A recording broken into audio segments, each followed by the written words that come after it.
తెలంగాణలో స్థానిక సంస్థల ఎన్నికల నిర్వహణపై ఒక మరికొన్ని గంటల్లో క్లారిటీ వచ్చేసే అవకాశం ఉంది. ఎందుకనంటే కాంగ్రెస్కు సంబంధించినటువంటి పీఏసీ సమావేశం మరికొన్ని గంటల్లో జరగబోతోంది. ఇదిలా ఉంటే ఈ నెల 25న ముఖ్యమంత్రి రేవంత్ అధ్యక్షతన తెలంగాణ కేబినెట్ భేటీ కాబోతోంది. ఇందులో దీనికి సంబంధించి స్థానిక సంస్థలు ఎలా నిర్వహించాలి, ఎప్పుడు నిర్వహించాలి, ఎన్ని దఫాలుగా నిర్వహించాలనే క్లారిటీ స్థానిక సంస్థలు ముందుకు జరిగేటువంటి ఒక భేటీ, కేబినెట్ భేటీ అనేది ఇప్పుడు సర్వత్రా చర్చనీయాంశంగా మారింది. మరొక వైపు రేపు కొన్ని గంటల్లో అంటే ఈవేళ నుంచి చూసుకుంటే కనుక కౌంట్ డౌన్ స్టార్ట్ అయిపోయింది పీఏసీ భేటీకి సంబంధించి. ఈ యొక్క పీఏసీ భేటీలో చాలామంది కాంగ్రెస్కి సంబంధించినటువంటి సీనియర్ నేతలు ఉంటారు. ఖచ్చితంగా బీసీలకి 42% రిజర్వేషన్ల అంశం ఇక్కడ ప్రధానంగా చర్చకు రాబోతున్నట్లుగా తెలుస్తోంది. ఎందుకనంటే ఆల్రెడీ చట్టసభలో బిల్లుని ఓకే చేసి ఆల్రెడీ రాష్ట్రపతి దగ్గరికి పంపించడం అదొక బిల్లు అయితే, ఆర్డినెన్స్ని తీసుకొచ్చి గవర్నర్ దగ్గరికి పంపిస్తే గవర్నర్ కూడా ఆ బిల్లుని రాష్ట్రపతి దగ్గర పెట్టడం. సో ఈ రెండూ కలిపి రాష్ట్రపతి దగ్గర ఉండడం అనేది మనకు తెలిసినటువంటి విషయమే. సో ఈ క్రమంలో కేంద్ర ప్రభుత్వం తీరుని తప్పుపడుతూ నిజంగా ఆల్రెడీ ముఖ్యమంత్రి రేవంత్ అధ్యక్షతన హస్తినలో ఢిల్లీలో ఒక మహాధర్నా కూడా కాంగ్రెస్ చేపట్టినటువంటి విషయం మనందరికీ తెలిసినటువంటి విషయమే. సో ఏదేమైనా సరే ఒకవైపు సెప్టెంబర్ 30లోగా ఖచ్చితంగా తెలంగాణలో స్థానిక సంస్థలు మీరు ఖచ్చితంగా నిర్వహించి తీరాల్సిందే 30లోగానే ఒక డెడ్లైన్ అయితే పెట్టేసింది తెలంగాణ హైకోర్టు. సో ఈ క్రమంలో ప్రభుత్వం మీద మరి కాస్త ఒత్తిడి ఉన్నటువంటి సందర్భం. సో మరొక వైపు ఆల్రెడీ బీసీలకి మీరు ఇచ్చేటువంటి 42% బీసీల రిజర్వేషన్లో ముస్లింలు ఉంటారు కాబట్టి ఖచ్చితంగా మేము దానికి ఒప్పుకునేది లేదంటూ కూడా ఇప్పుడు మరొక వైపు బీజేపీ మెలికిపెట్టి మరి ఆ బిల్లులను ఆపేసినటువంటి సందర్భం.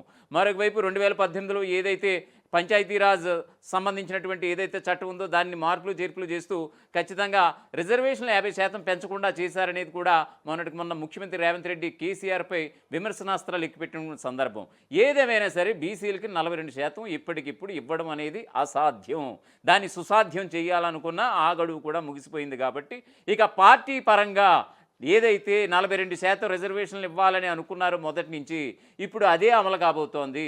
రేపు మరికొన్ని గంటల్లో పీఏసీ ఏదైతే భేటీ కాబోతుందో పీఏసీ అలాగే పీసీసీ సభ్యుల సంయుక్త సమావేశం జరగబోతోందో రేపు మరికొన్ని గంటల్లో.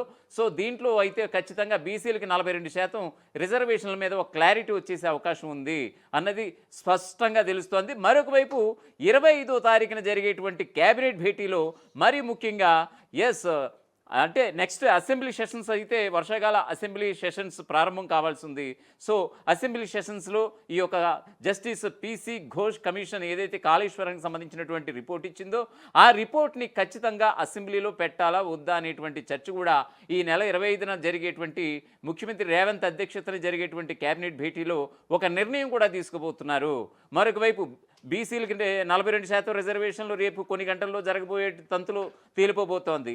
మరోవైపు స్థానిక సంస్థలకి వెళ్ళాలా వద్దా, లేకపోతే హైకోర్టును మళ్ళీ ఆశ్రయించాలా ఏమిటి, ఇటువంటి డైలమాలో కూడా ఉన్నట్లుగా తెలుస్తోంది అధికార కాంగ్రెస్ ప్రభుత్వం. ఎందుకంటే ఖచ్చితంగా తాము ఏదైతే 42% రిజర్వేషన్లు ఇచ్చాకే ఖచ్చితంగా మేము స్థానిక సంస్థలకు వెళ్తాం అని ఘంటాపథంగా మొదటి నుంచి చెప్పుకొస్తోంది రేవంత్ సర్కార్. సో ఇప్పుడు ఇవ్వలేనటువంటి పరిస్థితి అయితే కనిపిస్తోంది. సో మరి గడువు ఏమైనా తీసుకోవాల్సి ఉందా లేకపోతే ఏమిటి అనేది పక్కన పెడితే ఆల్రెడీ తెలంగాణలో ఉన్నటువంటి ఎన్నికల సంఘం ఇప్పటికే ఆల్రెడీ బ్యాలెట్ బాక్సులు కూడా ఇటు గుజరాత్ నుంచి ఇటు ఏపీ నుంచి కూడా సుమారుగా 40,000 బ్యాలెట్ బాక్సులు అవసరం.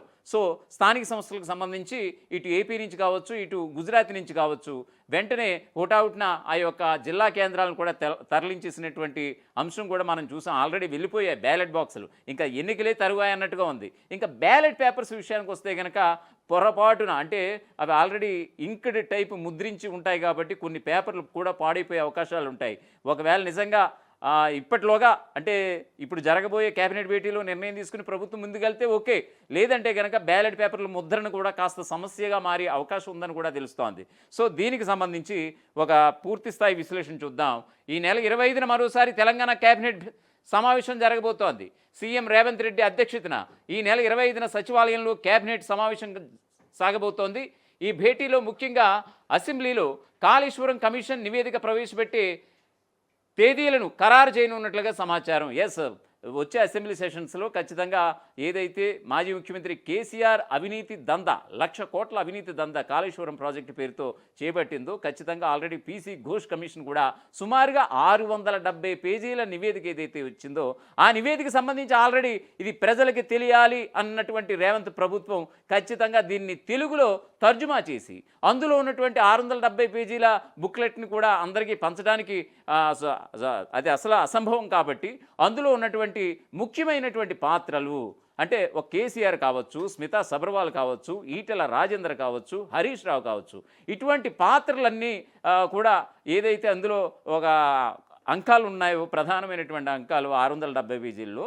సో ఇందులో ఒక 4-5 పేజీలని ఖచ్చితంగా ప్రతి మనిషికి చేరవేసేలాగా మరి ఒకవైపు పబ్లిక్ డొమైన్లో ఈ యొక్క తెలుగు అనువాదాన్ని పెట్టేలా కూడా అంటే కేసీఆర్ అవినీతి దందా ఇంగ్లీష్లో ఉంటే మ్యాథ్స్ తెలంగాణ ప్రజలకు అర్థం కాదు కాబట్టి కొంతమందికి ఇల్లిటరేట్ పీపుల్ కూడా అర్థమయ్యేలాగా ఖచ్చితంగా ఇది కేసీఆర్ చేసినటువంటి అవినీతి దందా అని ప్రజలకు తెలియపరిచే విధంగా ఇప్పుడు రేవంత్ అసెంబ్లీ సెషన్స్ ముందుగానే దీనికి ఒక క్లారిటీ తీసుకుని ఖచ్చితంగా దీన్ని ప్రజల్లోకి తీసుకువెళ్లాలన్న ఆలోచనలో ఉన్నట్లుగా తెలుస్తోంది.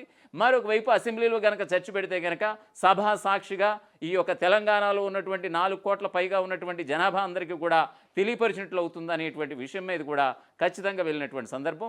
మరొక వైపు ఆల్రెడీ ఈ యొక్క కాళేశ్వరం రిపోర్టు విషయం మీద ఆల్రెడీ మాజీ ముఖ్యమంత్రి కేసీఆర్ అలాగే ఆయన అనుచర గణం ఏదైతే ఆల్రెడీ ఇప్పటికే హైకోర్టును కూడా ఆశ్రయించినటువంటి సందర్భం ఇదంతా కూడా రాజకీయ కక్ష ప్రేరేపిత చర్యగా ఈ యొక్క జస్టిస్ పీసీ ఘోష్ కమిషన్ రిపోర్ట్ని ఆయన అభివర్ణించినటువంటి సందర్భం ఆల్రెడీ హైకోర్టులో కూడా పిటిషన్ దాఖలు చేసేశారు, న్యాయస్థానాన్ని కోరారు, కోర్టు మెట్లు ఎక్కారు దీనికి సంబంధించి.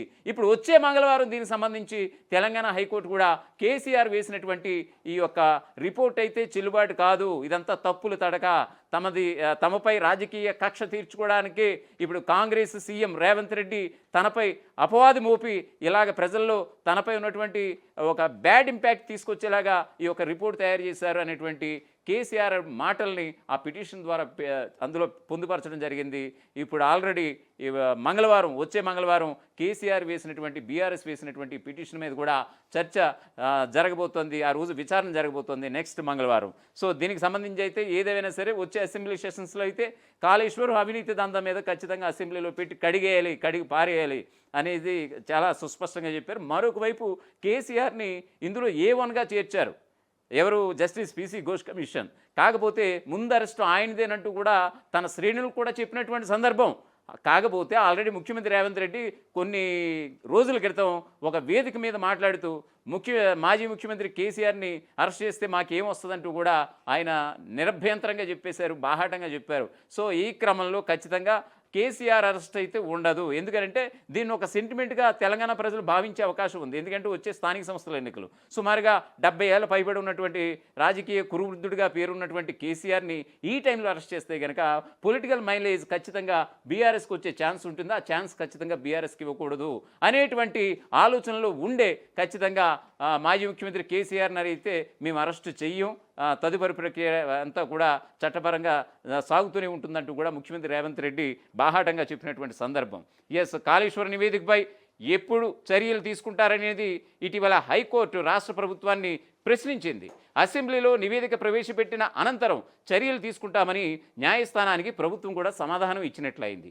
ఈ నేపథ్యంలో కాళేశ్వరం నివేదికను అసెంబ్లీలో ప్రవేశపెట్టేందుకు ఈ భేటీలో తేదీలు ఖరారు చేయబోతున్నట్లుగా తెలుస్తోంది. అయితే మరికొద్ది రోజుల్లో వినాయకోత్సవాలు మొదలు పెడుతుండగా ఉత్సవాల అనంతరమే అసెంబ్లీ సమావేశం ఉంటుందని కూడా తెలుస్తోంది. అలాగే స్థానిక ఎన్నికలపై చర్చించనున్నట్లుగా కూడా సమాచారం. రేపు జరిగే పీఏసీ భేటీలు అంటే ఆల్రెడీ ఇందాక చెప్పినట్టుగా మరికొన్ని గంటల్లో పీఏసీ భేటీ కాబోతోంది. అందులో తీసుకున్నటువంటి నిర్ణయాన్ని బట్టి స్థానిక ఎన్నికలపై కేబినెట్ నిర్ణయం తీసుకోబోతుందని కూడా సమాచారం అందుతోంది. మరోవైపు కాళేశ్వర నివేదికపై కూడా అసెంబ్లీలో చర్చించే అంశంపై కూడా చర్చించనున్నట్లుగా తెలుస్తోంది. ఏదేమైనా సరే ఈ రేపు అంటే మరికొన్ని గంటల్లో జరిగే పీఏసీ భేటీ కావచ్చు, ఈ నెల 25న జరిగే ముఖ్యమంత్రి రేవంత్ రెడ్డి అధ్యక్షతన జరిగే కేబినెట్ భేటీ కావచ్చు, ఈ రెండూ కూడా చాలా ఉత్కంఠ రేపే భేటీలు ఇవన్నీ కూడా. ఎందుకంటే స్థానిక సంస్థల్లో 42% రిజర్వేషన్లు అనేది నిజంగా ఇప్పుడు అసలు ఎలా వెళ్తారు ఇప్పుడు? అంటే పార్టీ పరంగా ఇచ్చే వెళ్తామని ఆల్రెడీ అంతకుముందే ప్రకటించేశారు. అంటే మా చేతుల్లో లేని పని అయితే ఇంకా పార్టీ పరంగా ఇవ్వాల్సిందే అనేది చెప్పుకొస్తున్నారు. ఎందుకంటే దానికి ఒక చట్టం, దాని యొక్క రాజ్యాంగ కల్పన ఇవన్నీ కల్పించాలంటే దానికి చాలా ప్రాసెస్ ఉంటుంది. ఇప్పుడు ఏదైతే రేవంత్ సర్కార్ ఏదైతే బిల్లులు ప్రవేశపెట్టిందో ఆ బిల్లులన్నీ కూడా రాష్ట్రపతి ముర్ము దగ్గర ఉన్నటువంటి పరిస్థితి అయితే కనిపిస్తోంది. సో ఇప్పుడు ఆవిడ సైన్ చేసి స్టాంప్ వేసి ఆ బిల్లులు పాస్ చేసే అవకాశం లేనే లేదు. సో ఈ క్రమంలో పార్టీల పరంగా 42%, పార్టీ పరంగా 42% బీసీ రిజర్వేషన్లు ఇచ్చి, మరొక వైపు ఇక్కడ అర్థం చేసుకోవాల్సింది ఏంటంటే పార్టీ పరంగా కాంగ్రెస్ ప్రభుత్వం కనుక బీసీలకి 42% రిజర్వేషన్లు ఇస్తే అటు బీఆర్ఎస్ ఇవ్వాల్సి ఉంటుంది, ఇటు బీజేపీ కూడా ఇవ్వాల్సి ఉంటుంది. మరొకసారి కాంగ్రెస్ తన వ్యూహాన్ని అంటే వేరే వాళ్ళు కాంగ్రెస్ వ్యూహాన్ని బెడిసికొట్టేలా చేసినా కూడా తన వ్యూహం ఫలించేటట్టు ఉంది. ఎందుకంటే ఖచ్చితంగా పార్టీ పరంగా కాంగ్రెస్ పార్టీ అయితే 42% రిజర్వేషన్లు అమలు చేస్తే కనుక మిగతా పార్టీలు అంటే ఏమున్నాయి, ఇంకా బీజేపీ ఉంది, బీఆర్ఎస్ ఉంది. సో ఆ రెండు పార్టీల మీద కూడా ఒత్తిడి వస్తుంది. ఖచ్చితంగా వాళ్ళు కూడా 42% రిజర్వేషన్లు ఇచ్చి తీరాలి. సో ఆ ప్రకారంగా కూడా కొంతమంది సామాజిక పరంగా కూడా అంటే కొన్ని కులాల పరంగా కూడా ఖచ్చితంగా ఈక్వేషన్స్లో చేంజ్ వస్తాయి, ఖచ్చితంగా గొడవలు వస్తాయి. సో ఈ క్రమంలో పార్టీ అధినేతలు కూడా నిజంగా బొప్పి కట్టే అవకాశం చాలా గట్టిగా వినిపిస్తోంది. ఎందుకంటే కాంగ్రెస్ తీసుకునేటువంటి ఈ చర్య నిజంగా పార్టీల పరంగా 42% రిజర్వేషన్లు అనేది నిజంగా అంటే అమలుపరిచినా అంటే చట్టపరంగా 42% అమలుపరిచినా అమలుపరచకపోయినా పార్టీ పరంగా 42% రిజర్వేషన్లు కాంగ్రెస్ పార్టీ కనుక అమలు చేస్తే కనుక ఖచ్చితంగా ఇది మరొక వైపు బీజేపీ బీఆర్ఎస్కి పెద్ద ఎదురు దెబ్బ అంటున్నారు చాలామంది రాజకీయ విశ్లేషకులు. సో చూడాలి మరి పీఏసీ భేటీలో మరికొన్ని గంటల్లో ఏం తేలబోతోంది. మరొక వైపు ఈ నెల 25న జరగబోయే రేవంత్ అధ్యక్షతన జరగబోయే తెలంగాణ కేబినెట్ భేటీలో ఏం జరగబోతుందనేది వేచి చూద్దాం.